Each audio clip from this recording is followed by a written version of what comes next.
네. 네. 오늘 저희가 사순 2주간 토요일 미사로 공헌되고 있는데요.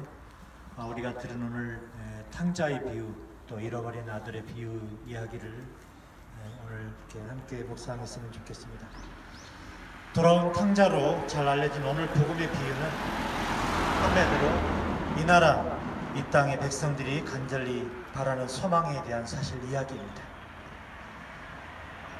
아버지를 잘 만난 덕분에 노동하지도 않고 제 몫을 주장하고 챙길 수 있었던 둘째 아들과도 같은 사람들이, 둘째 아들과도 같은 사람들이 정말 쫄딱망해서 정말 쪽박 차는 것처럼 바라는 것이 백성들이 바라는 그러한 간절한 소망이 아닙니다. 이기적인 그들이 정말 돌아오기를, 그래서 백성의 서북을 푼 또 그 아픔을 알아주기를, 또 더 이상 이제 백성의 눈물을 닦아줄 필요도 없고 다만 백성이 눈물을 흘려줄 때 왜 우는지를 제발 알아주기를, 그리고 조금만 한 걸음 더 나아가서 함께 울어주기를 바라는 것, 이것이 오늘 우리가 살고 있는 이 땅의 민중들이 바라는 간절한 소망이 아니겠는가. 둘째 아들이 동간을 잘못해서 가산을 탕진하게 된 것만이 그 사람의 죄는 아닙니다. 만일 그가 그런 것이 그의 죄라면, 돈 관리를 잘해서 돈을 더 벌었다면 그는 죄가 없다는 말밖에 더 하겠느냐.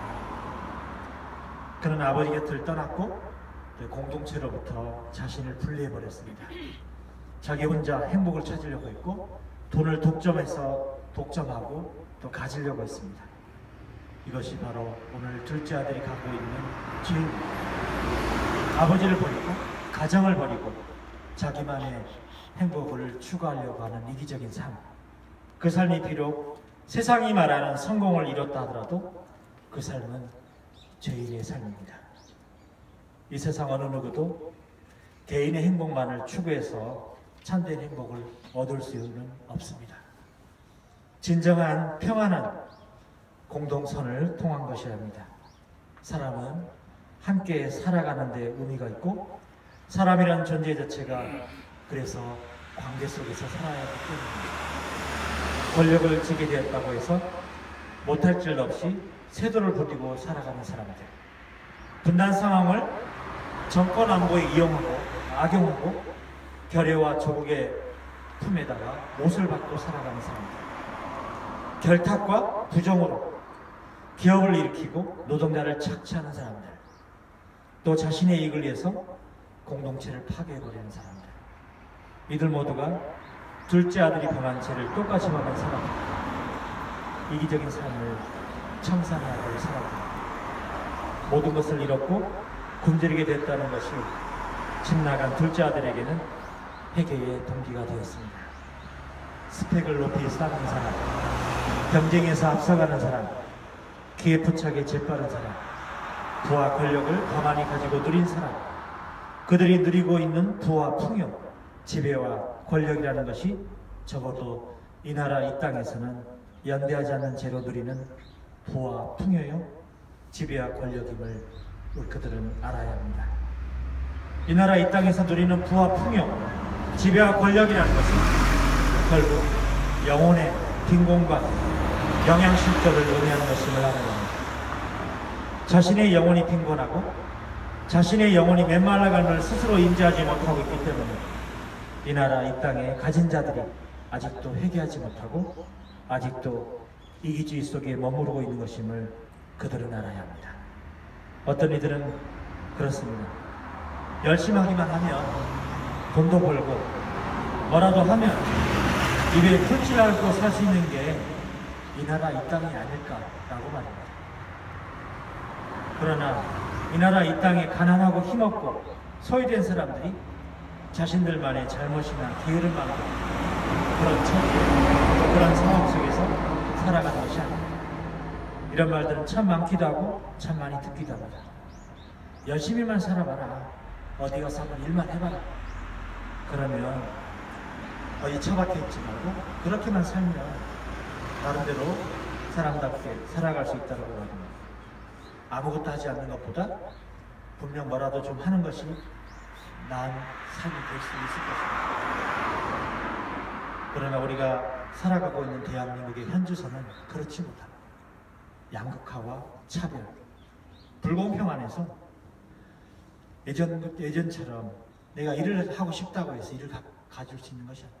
많은 일자리들이 없고 청년 실업과 수많은 비리들, 또 최근 저희들이 목격하고 외쳤던 것처럼 국정농단과 직권남용을 통해서 많은 대기업들이 그런 벌어지는 그런 양상들, 또 우리 주변에 드러나는 그런 불공평의 모습들. 그래서 안정된 직장, 어떤 노예처럼 뼈 빠지게 최소한 6개월 이상 지나야 비정규직에서 정규직으로 전환할 수 있는 기회가 주어지는 현실. 1년 이상 사람 대접 제대로 받지 못한 채 살아가야 하는 현실이에요. 그래서 사람이 되려면 우리가 단군 신화에서 100일간 쑥과 마늘만 먹으면 되었던 호랑이나 곰보다도 더 못한 삶을 살아야 합니다. 사랑하는 형제자매, 작은 아들이 회개하도록 도울 수 있었던 자리에 있던 이가 큰 아들이었어요. 그러나 큰 아들은 아무것도 하지 않았습니다. 작은 아들이 집을 나갈 때도 다시 한번 생각해라고 하고 말할 수 있었음에도 그는 아무것도 하지 않았습니다. 그 아들이 바로 어제 오늘의 교회 현실입니다. 시대의 아픔에 시대의 불에 침묵하는 교회, 그저 눈물 한 방울 흘리게 하면서 죄책감 한번 느끼게 하고 고해성 사건이 제공했다고 만족하는 교회, 부와 풍요와 지배와 권력의 눈치를 보다가 자기네들이 폭삭 망했을 때라도 속으로 고소하다고 여기면서 비로소 그제서야 정의를 말하려는 교회가 다름 아닌 오늘 복음의 큰아들입니다. 이 큰아들이 볼멘 소리를 받고 보면 이런 소리가 됩니다. 보십시오. 저는 여러 해 동안 성경도 열심히 읽고 기도도 열심히 하고 주일미사뿐만 아니라 평일미사도 자주 참석하고 고해성사도 자주 보고 교목금도 꼬박꼬박 바치지 않았습니까? 이렇게 열심히 한 저에게 왜 복 한 덩어리 툭 던져주지 않습니까? 우리가 보내건 서순식의 회개 때문에 우리들 각자가 어떤 아들이 속하고 있는지 우리들 각자를 잘 살펴볼 수 있었으면 좋겠습니다. 아멘. 우리들 각자가 무슨 죄를 저지르고 살아가는지 우리들 각자가 가장 잘 알고 있을 것입니다. 작은 아들도 큰 아들도 모두 아버지께 돌아가야 살아갑니다. 이기심을 버리고 아버지께 돌아가야 되는 사람들, 다름 아닌 어느 누구보다 여기 있는 우리들, 돌아가는 것. 그래서 아버지의 그 품 안에서 참된 정의와 생명과 평화의 가치를 다시 배우는 연습이 필요합니다. 아멘.